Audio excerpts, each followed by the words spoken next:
3 साल से जेल में बंद बानी पीटीआई की तफसीली मेडिकल रिपोर्ट सामने आ गई। साबिक वजीर आजम को हाई ब्लड प्रेशर, कोलेस्ट्रॉल बढ़ने, चक्कर आने, कानों में सनसनाहट, कम सुनाई देने, इंतहाई बेचैनी, नींद में कमी और पट्ठों की सोजिश की शिकायत है। बानी पीटीआई की सेहत और मुलाकातों से मुतालिक केस में अडियाला जेल सुपरिटेंडेंट की रिपोर्ट सुप्रीम कोर्ट में जमा। रिपोर्ट में कहा गया, माहिर अमराज चश्म से इलाज के बाद बानी पीटीआई की एक आंख तकरीबन नॉर्मल हो चुकी। मेडिकल अफसरान बानी पीटीआई का दिन में 3 मरतबा मुआयना करते हैं। तौहीन अदालत का केस जस्टिस सरफराज डोगर की सबराही में बेंच निपटा चुका। सुप्रीम कोर्ट बानी पीटीआई की सेहत और मुलाकातों से मुतालिक मुकदमे को निपटा दे। रिपोर्ट के मुताबिक जेल में मुलाकातों के जरिए अदलिया, फॉरेन पॉलिसी और कानून नाफिज करने वाली एजेंसियों के खिलाफ अवामी जज्बात को उभारा गया। सलमान अकरम राजा ने कहा था वो मुलाकात के बाद मीडिया से गुफ्तगू नहीं करेंगे, लेकिन मीडिया से गुफ्तगू करके अदालती हुक्मनामे की खिलाफ वर्जी की गई।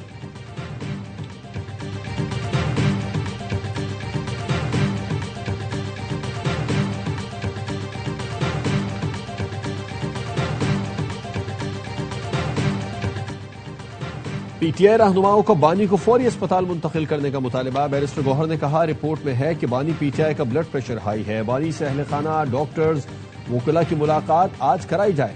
सुहेल आफरीदी ने कहा, चाहते हैं कि बानी पीटीआई का उनके जाती डॉक्टर्स और अहले खाना की मौजूदगी में बेहतर अस्पताल में इलाज हो। अगर मुलाकात करवाई जाती है तो गारंटी देते हैं बाहर आकर कोई भी शख्स सियासी बात नहीं करेगा। असद कैसर बोले, नवाज शरीफ जेल में बीमार हुए तो उन्हें मुकम्मल सहूलत फराहम की गई। प्लेटिलेट्स की रिपोर्ट आई तो फैसला किया गया कि अदालत जो फैसला करेगी हुकूमत रुकावट नहीं डालेगी। परवेज इलाही ने भी बानी की सेहत पर तशवीश का इजहार किया। अपोजिशन लीडर सेनेट का बानी पीटीआई की सेहत पर बहस कराने का मुतालबा। राजा नासिर अब्बास ने कहा कि बानी की सेहत से मुतालिक रिपोर्ट तशवीशनाक है। राना सनाउल्लाह ने कहा, बानी पीटीआई की सेहत से मुतालिक नासिर अब्बास के खदशात दुरुस्त नहीं। बैरिस्टर गौहर की बानी से मुलाकातों से मुतालिक कई लोगों को मालूम है।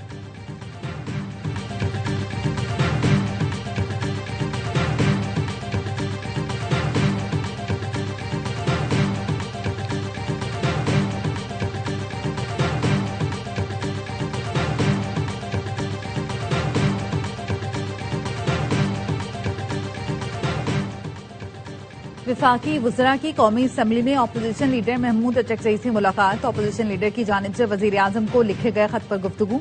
वजीर आजम के मुशीर राना सनाउल्लाह ने मीडिया को बताया, अपोजिशन लीडर से मुलाकात गिले शिकवे दूर करने के लिए नहीं थी। महमूद अचकजई से वजीर आजम को मुशावरत के लिए लिखे गए खत पर बात हुई। वजीर आजम खत का जवाब देंगे। हुकूमती वक्त में वजीर कानून आजम नजीर तारड़ और तारिक फजल चौधरी भी शामिल थे। नायब वजीर आजम इसहाक डार, राना सना और अनुशे रहमान की बैरिस्टर गौहर से मुलाकात। हुकूमती वफ्द ने चेयरमैन पीटीआई से वालिदा के इंतकाल पर ताज़ियत की।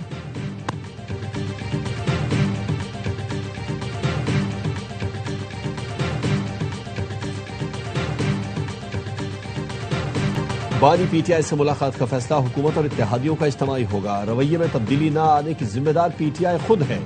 वजीर दिफा ख्वाजा आसिफ कहते हैं, पीटीआई पर पुरतशद्दुद मुजाहरे करेगी तो उसका रिएक्शन भी वैसा ही होगा। 27 सितंबर पुरअमन एहतजाज करेगी तो कुछ नहीं कहा जाएगा। हम ये दावा नहीं करते कि मुल्क में सुकून है। मईशत समेत बहुत से मसाइल हैं और कुछ संजीदा भी हैं। असल हुक्मरानी तो ब्यूरोक्रेसी ने की है, इनका कोई एहतसाब नहीं हुआ।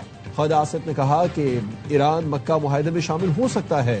तारीखी दिफाई मुआहदा खित्ते में अमन और तरक्की के लिए है।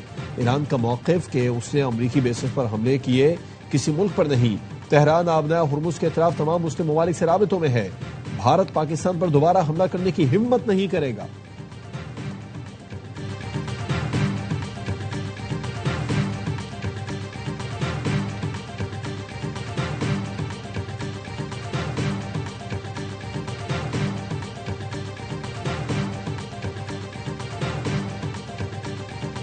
बिलावल भुट्टो का नए सूबों पर पार्टी पॉलिसी बयान देने का फैसला। चेयरमैन पीपल्स पार्टी कौमी असम्बली में इजहार ख्याल करेंगे। इंतजामी यूनिट या सूबे की तकसीम पर पॉलिसी बयान देंगे। कश्मीर इलेक्शन में मुबैना धांधली पर कमीशन के कयाम का भी मुतालबा करेंगे। जराये का कहना है, बिलावल भुट्टो की तकरीर के निकात फाइनल ड्राफ्ट किए जा रहे हैं। अरकान को कौमी असम्बली इजलास में शिरकत यकीनी बनाने की हिदायत कर दी गई। पीपल्स पार्टी की कौमी असम्बली में अपोजिशन लीडर से मुलाकात तय पा गई। जराये का कहना है, पीपल्स पार्टी वफ्द कल महमूद खान अचकजई से मुलाकात करेगा। मुलाकात में मुल्की और पार्लिमानी सूरत हाल और दीगर उमूर ज़ेर गौर आएंगे।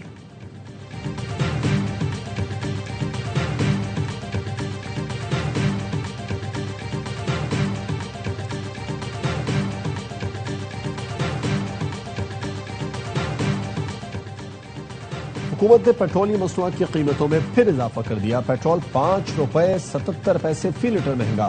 पेट्रोल की नई कीमत ₹331.20 फी लीटर मुकर्रर। डीजल की कीमत में ₹6.47 फी लीटर इजाफा। नई कीमत ₹390.42 फी लीटर हो गई। कीमतों में इजाफा नाफिजुल अमल हो गया। पेट्रोलियम लेवी के खिलाफ जमात इस्लामी के धरनों का दूसरा रोज। लाहौर में धरने से खिताब में हाफिज नेमुर रहमान ने कहा, ये समझ रहे हैं कि कुछ दिन का धरना है, ये लोग वापस चले जाएंगे। हम वापस जाने के लिए नहीं आए। मौजूदा सिस्टम अब डिलीवर नहीं कर सकता। यहाँ इंसाफ के लिए आपके पास ताकत और पैसा होना चाहिए। पेट्रोलियम लेवी अवाम के साथ नाइंसाफी है। 2.5 माह से हमने पिटीशन फाइल कर रखी है। अब पता चला कि कोई नंबर मिल गया है। कराची में भी गवर्नर हाउस के सामने रेड जोन में जमात इस्लामी का धरना। मनम जफर खान का कहना है धरना तवील होगा, मसला हल नहीं हुआ तो आइंदा का लाएअमल भी धरना है। पेशावर में गवर्नर हाउस के सामने धरने से खिताब में प्रोफेसर इब्राहिम ने दावा किया, हुकूमत जल्द मुतालबात तस्लीम कर लेगी।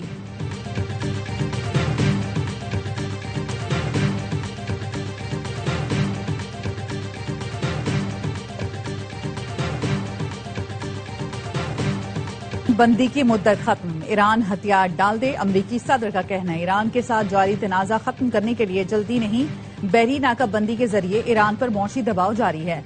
ट्रंप ने ओमान पर भी बमबारी की धमकी दे दी। फॉक्स न्यूज को इंटरव्यू में कहा, आपने हुर्मुज खोलने की कोशिशों में ओमान आड़े आया तो उससे बुरी तरह बमबारी का निशाना बनाएंगे। अमरीकी सदर ने पासदारान इंकलाब से खुफिया राब्ते की भी तस्दीक की। कहा, अमरीकी हुकाम ने पासदारान इंकलाब से बराह रास्त बातचीत की। पासदारान इंकलाब ने अमरीकी सदर ट्रंप के बैकडोर राब्ते का दावा मुस्तरद कर दिया। तर्जुमान ब्रिगेडियर जनरल हुसैन मुहिब्बी ने कहा, पासदारान इंकलाब के अहदेदारों और अमरीकी हुकाम के दरमियान कोई बातचीत नहीं हुई। ट्रंप का दावा जंग में शिकस्त और मायूसी का नतीजा है। सिफारती मामलात ईरान की सियासी क़यादत के दायरा कार में है।